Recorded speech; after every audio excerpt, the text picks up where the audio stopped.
సెహరీ చేసి పనుకునింది. మధ్యాహ్నం నమాజ్ లేసిన. పిల్లలు మ్యాట్స్ ప్లాస్టర్ వేస్తున్నారు. నేను కూడా హెల్ప్ చేసిన. నమాజ్ కంప్లీట్ చేసిన. కుర్తా కుట్టేసిన అని టైలర్ కాల్ చేసినాడు. మూతిపైన చిరునవ్వు వచ్చింది. వెళ్ళి చెక్ చేసిన. ఫిట్ మొత్తం కరెక్ట్ గా ఉంది అని అనుకున్నా. అక్కడ ట్రైల్ చూస్తే బానే ఉంది. ఇంటికి వస్తే లూజ్ గా ఉంది. మళ్ళా పైన టైట్ చేయించిన. 1 డేలో కుట్టిచ్చేసినారు. థ్యాంక్స్ చెప్పిన. కరెంట్లీ నేనైతే ఇప్పుడు మా ఫామ్ లో ఉన్నా అనమాట. నాకు చిన్నప్పటి నుంచి ఒక డ్రీమ్ ఉండే అనమాట.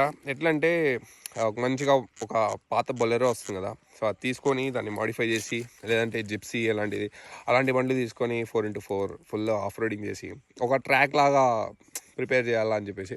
మస్తు రోడ్డు పడుతుంది ఇక్కడ. నెక్స్ట్ లెవెల్ ఆడుకోవచ్చు అనమాట. ప్రైవేట్గా మంచిగా ఒక 2 కార్లు ఎత్తుకొని అప్పుడప్పుడు మన బాయ్స్ అంతా వాళ్ళ ఆఫ్ రోడింగ్ కార్లు ఎత్తుకొని వన్ డే ఇన్షాల్లా. చెట్లు కోసేది ఏముండదు, మనకి ఎక్కడ కావాలో అక్కడ కొంచెం అడ్జస్ట్ చేయించుకొని చేస్తే హెవీగా ఉంటుంది. డ్రీమ్ బాగుంది కదా, ఇంటికి బయలుదేరుతున్నా. ఇంకా బైక్ ఒక వీడియో తీసిన. టైం అయిపోయింది, నమాజ్కి వచ్చిన. విశ్వక్సేన్ ఇది ఫ్రీగా ఇచ్చిండు. నాకు ఒక్కడికే కాదు, వీడికి కూడా తీసినాడు. ఇంకా కేక్ కటింగ్ ఉంటే కేక్ కూడా కట్ చేసిన. ఇది డే 10 ఆఫ్ రంజాన్. ఇంకా లైక్ వేసుకో. కలుద్దాం మళ్ళా. బాయ్.